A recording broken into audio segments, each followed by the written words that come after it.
What's up, you guys? We're back to talk through the results for round 6 and also go through that last game of the round, which actually was a pretty fun game to watch, which we didn't think it would go the way that it did, but really cool here. If you haven't watched any of the videos that I've popped out over the weekend regarding going through all of those games, get back and see that, guys. For the majority of people that watch them, you get a lot of insight into the players that you're looking to trade out, potentially trade in, the guys you're looking to hold. So if you can get back and watch them, that will be cool. I saw the views are a little bit down, so everyone's probably pretty busy over the long weekend. So get back and watch them. But let's start off with the people squad. So another awesome week for us. We scored 853 this week, getting us into an overall rank of 132. And that was all with Davy Mwale getting a nice 0, a nice DNP. So we played with 16 this week, which is crazy to still get that 850 odd. So let's just think, I don't actually want to look if we trade in a Kobe Hetherington or something like that. To get that extra, like even just to say 30 to 40 there, we'd be ranked in the top 100. So awesome work for us. Anyway, we traded out Nanai, which saved us to 280k in the bank for next week. We've got 27 trades remaining. As I said, guys, the people squad, we're winning the comp. We've got 117th last year, and we're going to win the comp this year. So beautiful start, and we'll jump in our next video as well to go through all the top teams and the rankings and see where they're at team value wise. And also their scoring and how close we are to that. But people squad, here we are. All right, Starling, Grant, Randall, all were perfect. So obviously Harry Grant being lower ownership kind of player at the moment still. He was spectacular and he helped us out big time. Having Cleary as captain was obviously our other big win. Kurt Mann and Maxi King were both solid. Mann's a very interesting one this week. Whether you're looking to, I think you can personally just hold him. If you're trying to get up to like an Isaiah Papali'i, I think that's a person that you could potentially use at that 600k to get that extra 239 to get up to Papali'i, for example. If you're going for feeder, these types of players, Damien Cook, whatever you need, kind of thing, then that could be your type of guy. Having our nice cash cows there with Brodie Jones and Tuolangi is really nice as well. Both scoring 40 plus there and making 35k. So really good selections for our squad there. Snyder's doing his thing with 40. Cleary as captain, obviously with the 93 was hectic. We'll take that every day of the week. Ewan Aitken coming off his 80, dropped it down to 34. So again, we'll take it, but his lowest score of the year, unfortunately. Isaac Tungo, a lot of people are talking about him as potentially a trade out. I think it's a very silly thing to think about. He was absolutely dominant all the weeks prior. And will continue to do well in a dominating side like the Panthers. He obviously just had a tougher week up against Katoni Staggs, who obviously terrorized Momorowski the week before, with a ridiculous amount of missed tackles. So Tonga to get out with 32 was a decent one there. Nico Hines with 45, so he's going to have the ups and the downs there. Stephen Crichton with 29, so still scoring okay and not losing much cash there. Still at 507k, so he's potentially pretty much a hold still. You can use him to upgrade if you need. I imagine a lot of people will go him to Ponga or something like that. And Pappenhausen with a nice solid 45 there. So he was okay. He did actually get injured for those that were blowing up at him. So check his Instagram. That was a fun one. I think it might still be up there. Chrissy Randall we spoke about with Grant. So Dylan Brown with 49. So a nice line break and try assist again. I'd like for him to get back into the consistent 55s and 60s rather than having to get a lot of attacking stats, which is really weird this year's. Base has gone down a fair bit compared to what it was last year. He's just getting a lot more attacking stats, and the 49 was okay. And in a bit of a strange game for the Eels, to be fair. So Dylan Brown with 49, we'll take it. We'll move on. Taylor May with our 39. So we did really well with selecting the correct players this week. We had Ilias as a loop, which was, we didn't end up using him. 18 there was fine. The other option there with the double loop we had set up for those that were watching, had Ilias in at 5, and Walters would have been the guy I would have subbed in at 4, and I just wasn't comfortable playing him over Ilias there, or just playing him in general. So I removed the rest of the loop, played Aiken, played Taylor May, and that obviously worked out a lot better. Sometimes it hasn't, well, pretty much every time in my team, which you'll see a little bit later. I never get the emergencies and the interchange right, so to get it right in this game, happy. And for the people squad that wanted Maxi King as captain, this is what happens. We got an extra 48 points from Cleary, so that saved us there. But the team's looking great. The only main issues now is Walters. I think is probably a trade out, and apart from that, we could use that extra cash to go up to a Papali'i if we wanted to. For who is another question. But we'll work that out as we go along. It's really only Walters. It's a clear trade out. And the rest of the guys would be holds for sure. But it would be nice to have Payne Haas back in our mids. So that's the people squad. really, really nice score. Great prospects going forward, which we'll talk about through the week. All right, the head-to-head squad didn't go as good with an 807 this week. 266k in the bank is good to see, and we made 2 trades this week, and thankfully for those that were riding the Cotter, needs some extra points bandwagon. He went from 39 up to 46, thank goodness. So for those that were waiting on that, they actually updated that in post game or post round updates. So well done to the guys there for fixing that. Not something that I've seen in previous years, so I'm happy to give them a pat on the back for that one. Obviously, it'd be nice if they just got it right straight away, but if they get it right eventually, then that's cool. So the 46 we're fine with as that trade in. When I could have brought in Papali'i, we lost obviously the 16 points with Papa's getting 62, but saved a fair bit of cash, and we'll be able to use that 266 this week to make the odd change if we need to. So we'll work that out as we go. Cleary obviously not in this side, but Damien Cook as captain, it worked out really well. I had Hines for the majority of the pre-lockout, and then changed to Cook on game day, which is really, really cool. We'll take the 3 tries from him. So he really saved our bacon this week. Unfortunately, the no Cleary is a tough one, and obviously Matt Burton and then Talata Kula with a 25. So trading out Crichton, we lost 4 points, which was fine, and traded in Cotter. So it worked out okay. But starting with Hetherington with 35, we've got Tungo up there 32. No Tuolangi, who's in the emergency 6. So I don't know what I would have done too differently with Tui. Might have been to not play Tungo, for example, or Hetherington. Could have potentially, actually, do I have to play? Yeah, didn't have to play Hetherington, for example. So we lost out on potentially 10 points, which is not the worst thing in the world for sure with this squad. I'm glad we've got plenty of mid cover now. We get Haas back. Just Ben Hunt's, I suppose, been the big worry in this side for the last 3 weeks. Hasn't scored too well. He obviously played a little bit better on the weekend, but just we need those bigger scores again. We need to get back into that 55 to 60 kind of average if we can get a few of those games rather than having to wait for an 80 and then get a 30 or 40. So that's that with Hunt. And I suppose Burton's the big question mark at the moment. So what do we do with him? He has a couple of nicer games coming up. I know he has one next week. And then things open up a little bit for him from there. Not someone who's going to be playing Origin, so I imagine a lot of people will look to pick him up if he gets around that 550 mark. So do you trade him out or do you hold steady with him there is the worry. Okay, guys, as well, just to mention, after team list or sometime on Wednesday, we'll see the dual position changes come in. So Taylor May, we'll get him as a wing fullback. I'll move him down into Coolder's spot there. We can move Tungo down or UNA can into that position, which will be sweet. I suppose the biggest question now is how do we look to get someone like Cleary? Do we use that cash to go up to Papali'i, the Grants, the Fafitas, these types of players as well? And who do you trade out from there? Obviously, having 266 in the bank is ideal. Is it a straight swap kind of deal? Is it a downgrade, upgrade? Because if we did a downgrade, just say it was Hetherington that we weren't happy with and where his prospects are at, we could downgrade to a cheapie and go up to Cleary if we wanted to, whether that's from Kurt Mann or something like that. That would be pretty cool. If we could go a Kurt Mann up to a Cleary, we'd be pretty happy with that. So that's a potential option in this squad, and that would get us another keeper in the head-to-head squad, whilst we're making some cash with guys like Tui and Jones, and Cotter's going to make a little bit over the next little period as well to go along with Randall and Cooler and stuff like that are going to make some cash. So that's some potential thoughts there on this squad. Overall, let me know what you think on the head-to-head team. What would you do with Burton personally in this squad?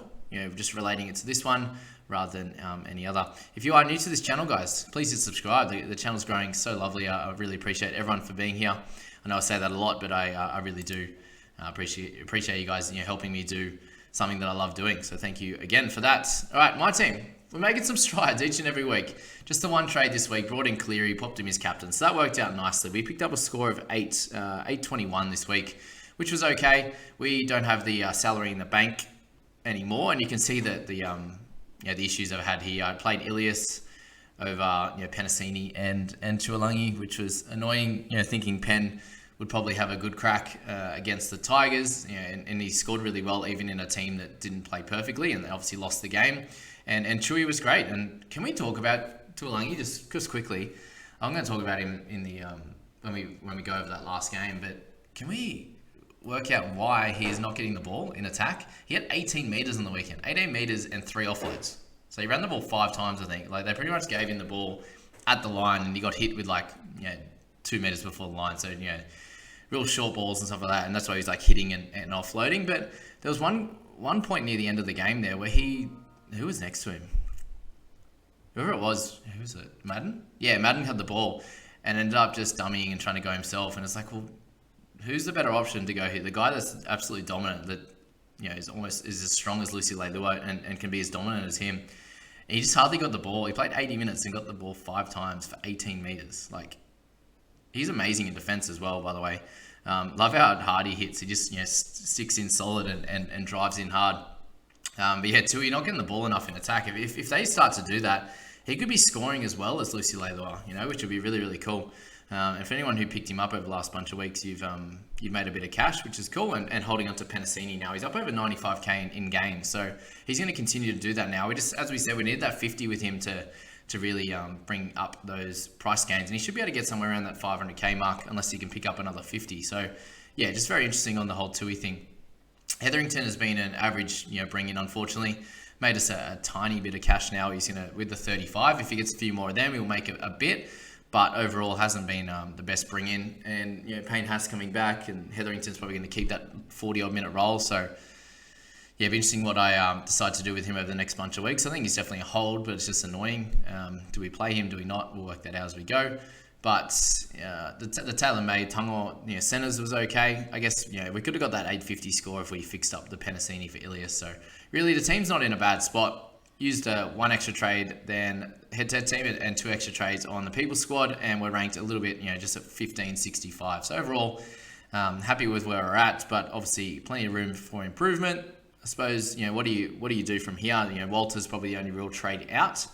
I don't have a lot of cash to do much moving around. We play, probably play Tuolangi over an Ilias, but we have, Payne has to come in as well, and just a bit depends what we do with Jeremiah, for example. I think is also a hold if you want him to be, and we'll work out what's going to happen with guys like Cam McInnes and stuff. We'll talk about them in a future video. So anyway, that's with my team. Let me know your thoughts around my squad, the 13k in the bank, and if you'd hold trades this week, having 25 left or not.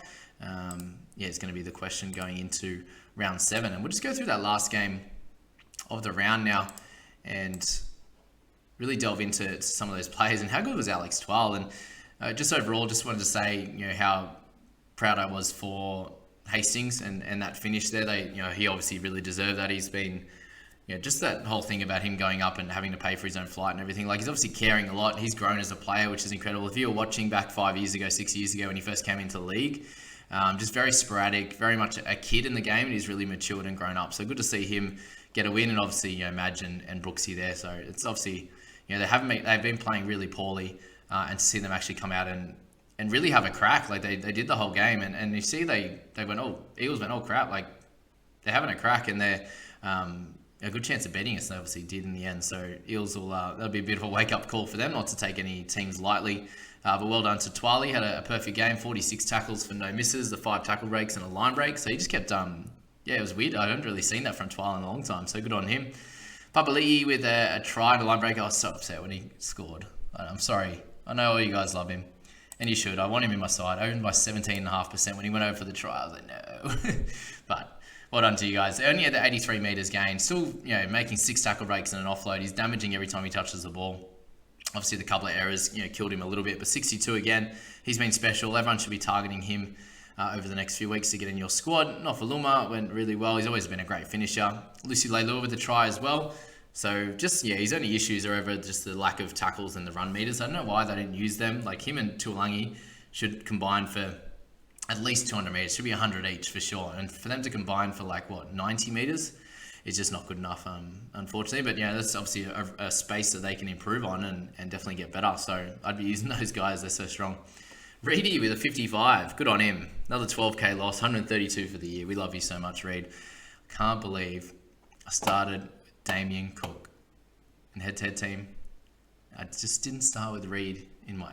Didn't start with Cook in my team, and went with Reed. Like the difference. Like, I'm ranked 1500. If I started with Cook and held on to him there, I'm ranked in the top 400 easily. Like, it's not even a question. Like, the difference in scoring is 25 a game over 6 rounds. Yeah, that's top 400 for sure. So yeah, incredible. But I suppose that trading out Reed helped me get to Cleary. Maybe I wouldn't have Cleary if I started with Cook. There's a lot of things to think about, but yeah, crazy. Penasini with the 55. We see, as I said, he's up 94k, 37k in total. The try saver, the 8 tackle breaks, the 2 offloads, 147 meters. I spoke about him playing some more time on the wing. That left-hand side gets so much ball too. So him out of trouble. He's really strong. He can get the tackle breaks and stuff. So good to see him running the ball a little bit more. Just having the ball more, in his hands a lot more is perfect. So 36 average now. And his average for the last 3 rounds is obviously a lot higher, and he'll continue to make some cash now. So well done to him. Hastings, if you held on this whole time, he got a 50, so well done.